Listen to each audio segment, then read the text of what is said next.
Good morning/afternoon, everyone. I'm very excited for this opportunity to speak with so many fellow bacteriophage lovers, or other people who are just as obsessed as I am, about the research I've been working on for the better part of a year now. My name is Emma Farquharson, and I'm a fifth-year Ph.D. candidate at Cornell University, working under Dr. Sam Nugent in the Food Science Department. As a quick and totally shameless public service announcement, I'm currently looking for a postdoc opportunity that would begin next fall, so if any of you have upcoming openings and find my work pertinent to your own projects, we should definitely talk after today's conference.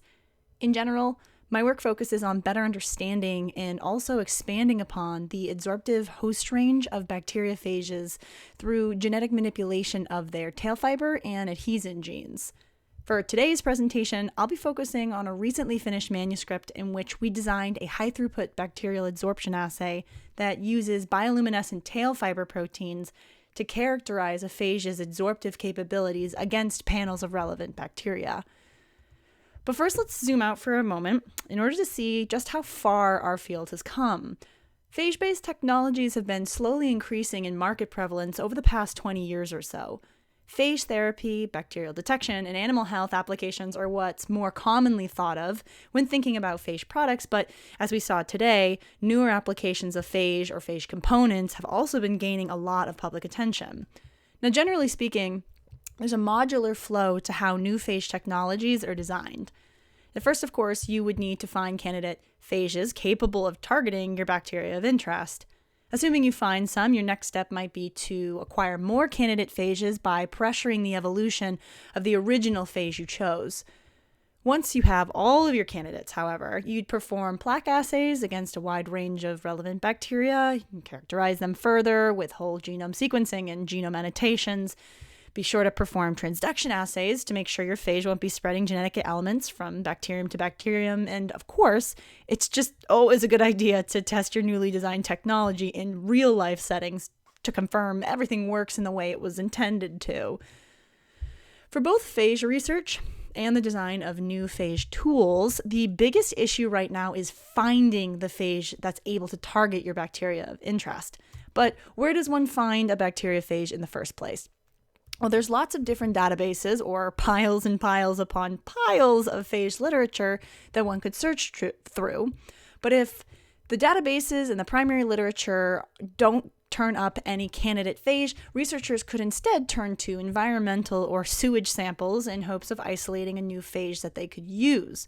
However, beyond these methods, we're now at a point where if we can't find the right bacteriophage for the job, we could synthetically design one.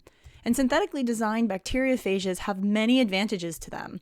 The nature of this bottom-up or Frankenstein-like approach to designing a bacteriophage means that we can select previously described traits such as anti-CRISPR systems, modified genomes, multiple adsorption adhesins, or physical stability factors that will both help to slow host mutation rates and also aid in the overall stability of the intended phage product. But to engineer the perfect phage, you have to first understand the phage-host interactions at play for your technological needs. We already have quite a lot of information on all kinds of unique phage-host interactions, but it's a lot of information. So how do we sort through all of that information? Well, we could sort through this trough of information manually, but the more sustainable option would be to take advantage of emerging fields like machine learning and predictive analytics, which would help us to sort and also to just guide us to the right phage for the task at hand. Big picture description of this field is that machine learning is an application of artificial intelligence that uses computational algorithms to predict outcomes. Predictive analytics, on the other hand, combines machine learning techniques, historical data, and statistical algorithms to identify and predict traits or outcomes based on the training data sets you provide the model with. Now, what do I mean by a training data set? Well, let's say, for example, that I want to sort through a new database to search for phages that are more tolerant of high temperatures than the average phage might be. I would provide my predictive analytics model with a training data set comprised of highly specific examples of bacteriophages that had been shown to be heat stable. Now, what I wouldn't want to do is to provide my model with a training data set that describes bacteriophages which are heat stable, pH stable, salt tolerant, etc., because now the training data set has generalized my model to the trait of stability and not specifically heat stability. The masking of specific traits such as phage heat stability with a more generalized trait description such as phage stability means that predictive models are being wrongfully designed to search for specific characteristics using examples from generalized data sets. Now, this can be particularly damaging when designing bacterial separation technologies, which care only about the step of phage adsorption, but whose training data sets get filled with generalized data from corresponding plaque assays, which is what researchers commonly will refer to as a phage's host range.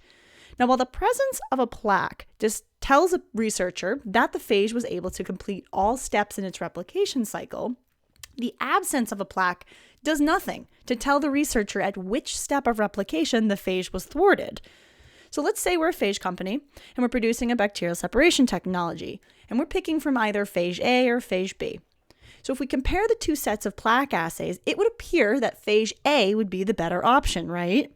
Well, let's say we also performed an adsorption assay, which produced information that was only about phage adsorption to a host and not about a fully completed replication cycle, as is the case with a plaque. If we're looking at resulting adsorption assays, we've clearly been misled. For while phage B adsorbs to all 6 bacterial targets, phage A can only adsorb to 4 of the 6. By this example, if we had used plaque assays to supply our training data sets, our predictive model would not likely have chosen phage B as the better option of the two. Now, as useful as these models are, they cannot be used as a one-size-fits-all solution. Methods that can tease out information regarding a phage-host interaction at a specific step of a phage's replication cycle are desperately needed in order to empower the development of better predictive models and, ultimately, better phage technologies. Now, seeing as adsorption is the critical first step for any phage technology, regardless of the application, in our work, we created one of these desperately needed methods by producing a high-throughput bacterial binding assay that results in adsorption-specific data. Now, our assay allows the researcher to test any bacteriophage's adsorptive capabilities against a panel of relevant bacteria by making its respective tail fiber into a bioluminescent fusion protein. In our proof of concept, we used bacteriophage T4 as our model organism. I'm sure many of you are familiar with T4. And unlike other T-even phages, T4's adsorptive capabilities come not from an attached adhesin protein, but is due to interactions with the distal binding tip of its long tail fiber, GP37. Now, GP37 can target either E. coli's OMP-C, as is the case when it's infecting E. coli K12, or an exposed terminal glucose in the outer core of an E. coli strain's LPS, as is the case when infecting E. coli B. We used nanoluc luciferase as our reporter enzyme because of its ability to produce a signal that is up to 150-fold brighter than that of firefly luciferase. Because strains of E. coli are incredibly diverse, we use the eCore reference library to serve as our panel of tested bacteria. We performed whole genome sequencing on all 72 eCore strains and submitted the assembled genomes to an NCBI bio project so that other researchers could have access to this information as well. And lastly, a unique feature of our assay was the use of white 96-well microplates that had 0.22 micron filters at the bottom of each well to allow for vacuum filtration, which would trap tested bacteria but would allow unbound tail fibers to be washed away. For going over method flow, nanoluc and GP37 proteins, or NLUC LTF, as I'll refer to them moving forward, were produced using a dual plasmid expression system that co-produced NLUC LTF alongside chaperone proteins GP38 and GP57. Now, these two proteins are required for lining up GP37 monomers and aiding in their trimerization, respectively.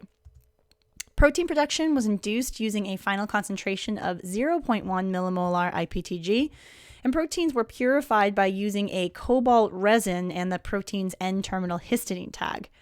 When we ran our samples on an SDS Phage gel, we found that final samples contained only the desired NLUC LTF trimer or our control of monomeric nanoluck, which we used for assay optimization.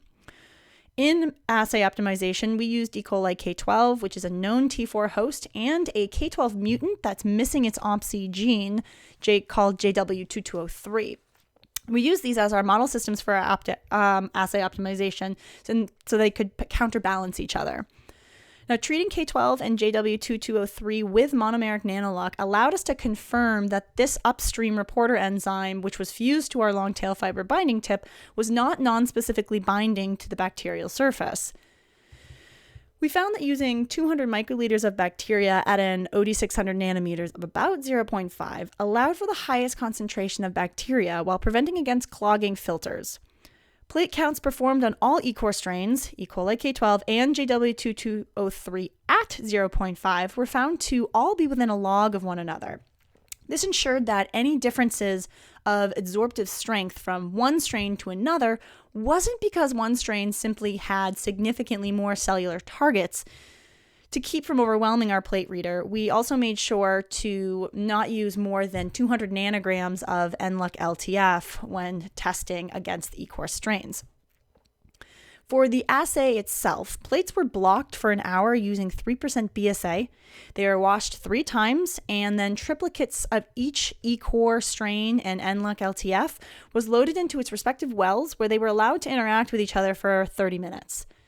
At the top left-hand corner of every tested microplate were 3 control wells that contain JW2203 and NLUC LTF. Because the OMP-C is missing from this strain, any adsorptive signal coming from these wells would be considered background noise and not true adsorption. Having JW2203 controls on every microplate allowed for plate-to-plate comparisons by normalizing the bioluminescence signal of a particular E-core strain by that of its respective JW2203 control signal. After their 30-minute incubation period was up, plates were then flooded 3 times with 1x PBS to wash away any unbound protein before 30 microliters of Nanolux substrate NanoGlow was added to each well. If NLUC LTF had truly adsorbed to the strain in question, the N-terminal nanoluck would be present and able to react with NanoGlow to produce a bioluminescence signal. After another 20 to 30 minutes, we used a plate reader to measure the output of bioluminescent signal, which was measured using relative luminescent units, or RLU. If we first look at our resulting T4 plaque assays, we find that only 8 of the 72 E-core strains, or around 11%, were shown to be susceptible to complete T4 infection. You can see in this graph of ascending normalized RLU outputs that all but 12 E-core strains could be adsorbed to by T4's long tail fiber binding tip. Although T4's plaque assays correctly highlighted 8 replicative host strains, which are represented here by the yellow, light green, and dark green bars, plaque assays failed to highlight the other 52 E-core strains that were T4's adsorptive host strains. By overlaying both our plaque assays and the adsorption assay results, we were able to isolate which E-core strains prevented T4 infection at the level of adsorption. Another difference between these two datasets can be seen in how T4 was not able to form a plaque on E-core number 7, but this strain was T4's best adsorptive host. If we want to take advantage of tools like machine learning and predictive analytics, it is crucial that this blanket term of host range is better characterized by differentiating phage-host interactions at the level of adsorption from those at the level of host defense evasion, from those at the level of metabolism takeover, etc., etc., etc. Now, looking towards the future, for T4 specifically, because it has 2 distinct modes of adsorption that are OMP-C dependent and OMP-C independent, our current adsorption data could be better analyzed if we also tested NLUC LTF against E-core mutants with knocked out OMP-C genes. That way, the resulting adsorptive signals could be solely attributed to a feature that said E-core strain's LPS core type is presenting, and any difference in adsorptive intensity between these 2 bacterial panels could be attributed to the now missing OMP-C protein. Recently, I used our developed assay to evaluate the adsorptive capabilities of T4's short tail fiber protein GP12. Again, we tested the short tail fibers against the eCore library, and while I do not have enough time to give any sneak peeks of the results, be sure to keep an eye out for my next manuscript. And if we look at other fields, this assay could be used generally to just evaluate proteins and their interactions with other relevant biomolecules. And of course, finally, our results could also be used to provide training data sets with a source of tight-fitting data points, which would empower the useful predictive models for future technological developments. And with that, I'd like to thank you all for your attention, and I would be happy to answer any questions at this time. Thank you.